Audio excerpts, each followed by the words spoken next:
It's time to speak on it. Speak on it. Get it! Hello, ladies and gentlemen, and you know what time it is. It's time to speak on it. Speak on it. Yes, thank you. So today on our segment, on our Speak On It segment, we are talking about this great thing that we call back to school. And we also want to talk about Corona time. So when we're thinking about, as educators, and we're talking about going back to school, there's a few things that we want to keep in mind. I'm not saying that teachers are saying, no, let's stay home. We're saying we're willing to do the work, but we want to be precautious of the necessary issues and things that will happen if we were to enter the classroom during this time. So let me put it this way. Let's say you can't go to a concert. It's a Beyonce concert. Wow. Because all of these people, and you have to be 6 feet away from everybody. So, you can't even go to the Beyonce concert. But yet, they're trying to tell you that you're allowed to, or they want you, or forcing you rather, to go back into the classroom. And think about a giant Beyonce concert and you there and people are everywhere. Think about the students as the members, the teachers as, security and the staff, and maybe the crew and the dancers and stuff like that. Everybody's in that confined space. No matter how you call it, no matter if you say 5 minutes or you give 10 minutes to travel between classes, if you're letting each class or 2 classes go at one time, and you think about still that congestion in the hallway. It's a lot to take in, and it's a lot to think about when for the summer we couldn't even travel, we couldn't even go places, but yet we're saying let's open the doors back up to school, let these people travel. And then someone gets corona. How does that affect the school system? How are we telling our kids to come back and to learn when we're dealing with so much right now?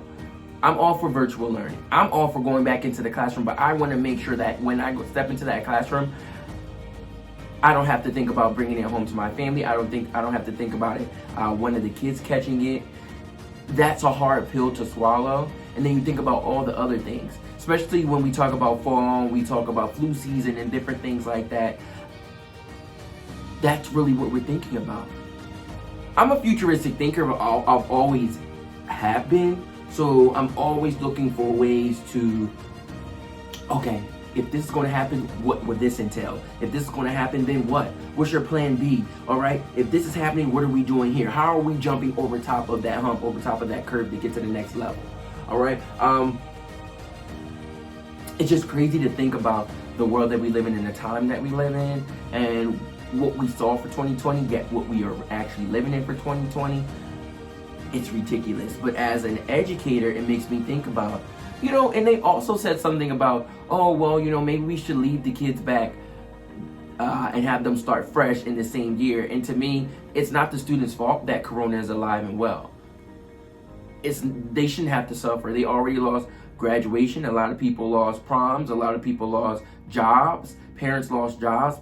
Businesses have lost money. People have died. People have died. What more do we need? What more do we need to send kids back into these schools, to send teachers, administrators back into the school? How does that look? And I'm going to read you something that I found interesting on Facebook. But how do we live with that when not only we have kids from inner city dealing with potentially struggling to come to school already in terms of their own living conditions and circumstances, and yet when they see their friends and people die by the hands of the street, gun violence, now they're coming and seeing their friends die by disease in school in front of them, one day being sick, next day missing 14 days of school? How does attendance work? How does teacher, and I'm getting into what he's talking about, but how do we go about 6 days for teachers? Because you have to quarantine for 2 weeks, right? So how does that work? Versus if I'm quarantining home, I can still be virtual. I can do some virtual learning. And I know some schools have planned A days and B days, but what? Now let me put my glasses on and I'm gonna read y'all some of this stuff, all right?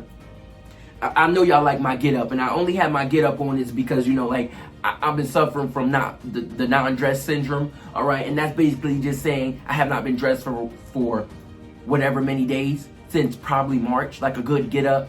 In springtime and summertime is always my best time to do my favorite get-ups because you can wear less. But in the winter, you throw a whole bunch on, like I throw on a cardigan and a whole 3-piece suit to go to school. But in the summertime, you let it flow, you let it go. But look, I'm educating y'all, but I need to educate it on how Mr. Smalls do on the flyness. So let's get into it. All right, so Phil, this man on Facebook, he just had some questions for school, and now I'm gonna go through them, and I'm gonna just let you know because every single one was spot on. My sister actually shared this with us in our group chat, and I was just like, okay, wow. All right, so his first question said, if a teacher tests positive for COVID-19, are they required to quarantine for 2 to 3 weeks? Is their sick leave covered? Is it paid? Now, what does that look like? Because then it gets into our substitutes. What does this look like for our subs that have to come into the classroom? Next question. If that teacher has 5 classes a day within 30 students each, do all 150 of those students need then to stay home and quarantine for 14 days if they came in contact with that teacher that they taught, but they didn't know because she was asymptomatic? What does that look like? It's crazy. Do all 150 of those students now have to get tested? Who pays for those tests? Are they happening at school, like the flu shot? How are the parents being notified? Does everyone in each of these kids' families need now to get tested? Who pays for that? Let's say you have a middle school and a high school. All right, you have kids that interact with the high school students because clearly sometimes they are siblings. How does that look when it affects a middle school, then a high school, and then how do we test all these people? And when we know that the testing the results don't even come back for 3 days or so. So what does this look like? And is the same testing procedures for these little kids who get the same testing as adults? Now I'm gonna read on, y'all. What if someone who lives in the same house as a teacher tests positive? Does that teacher now need to take 14 days off of work to quarantine? Is that time off covered or paid? Speak on it. Is that time covered or paid?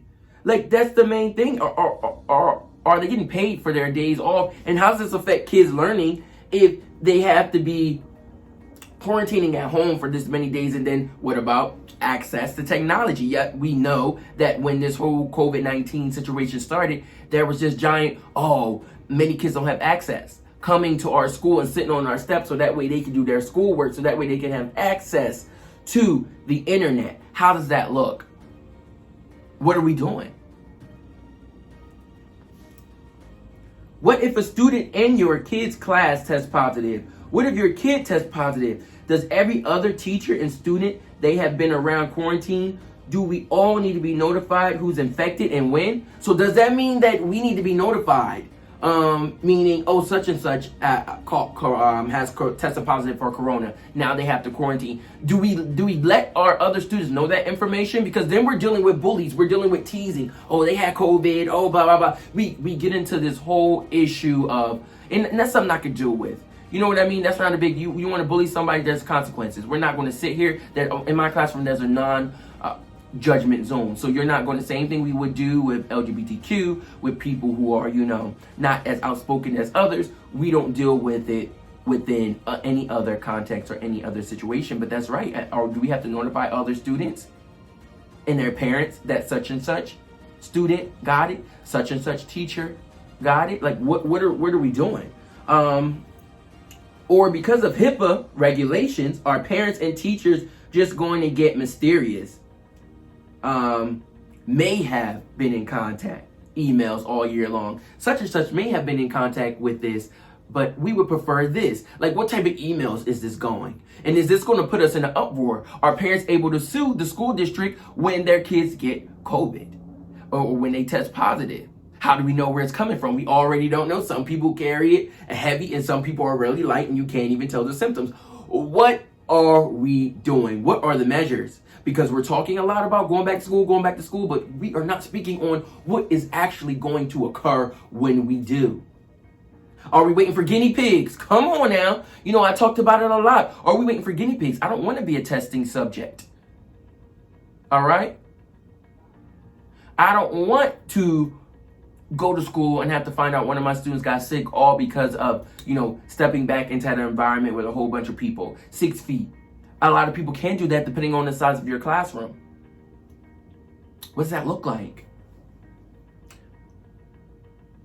What is this stress going to do to our teachers? How does it affect their health and well-being? How does it affect their ability to teach? If I'm in a classroom and I'm teaching and somebody coughs, am I like, okay, class, I'm like, 6 feet, thank you, grab the Lysol, please, what are we doing? Like, and it's not funny to even joke about, but you see it all the time in public. Somebody coughs, you're like, oh, COVID. We already know we're going to get these jokes from our students. Because we haven't developed a way to normalize it. Not that I don't want to normalize it. I'm trying to create a vaccine. And I know that takes time. But we shouldn't be playing with the lives of our teachers, of our staff, and of our students. How does it affect the quality of education they are able to provide? What is it going to do to our kids? What are the long-term effects of consistently being stressed out?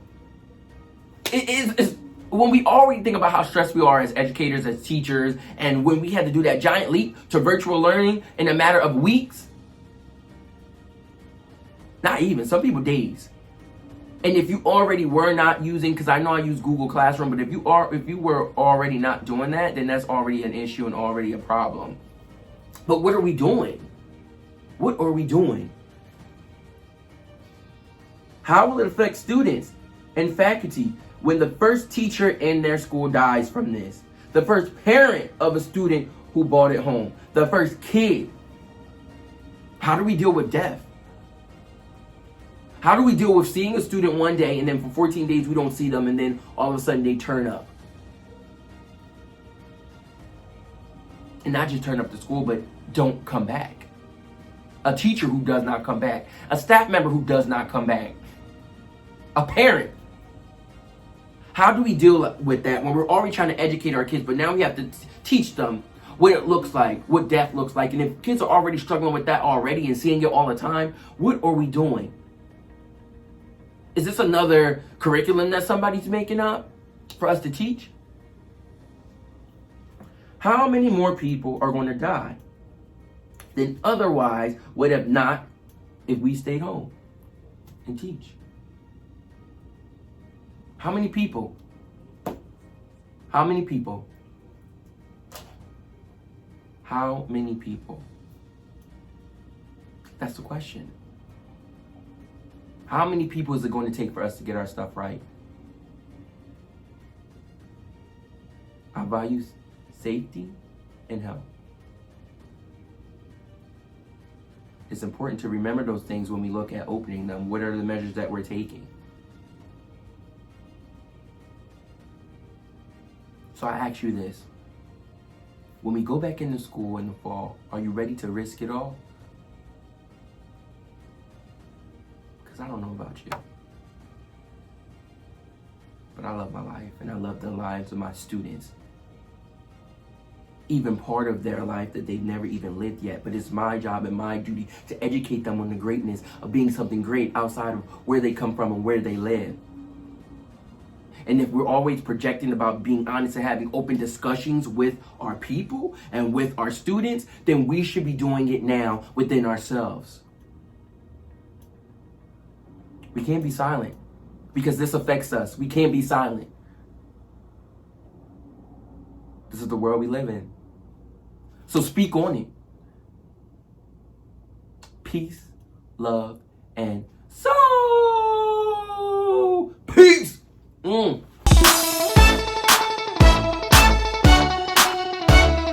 time to speak on it. Speak on it and cut.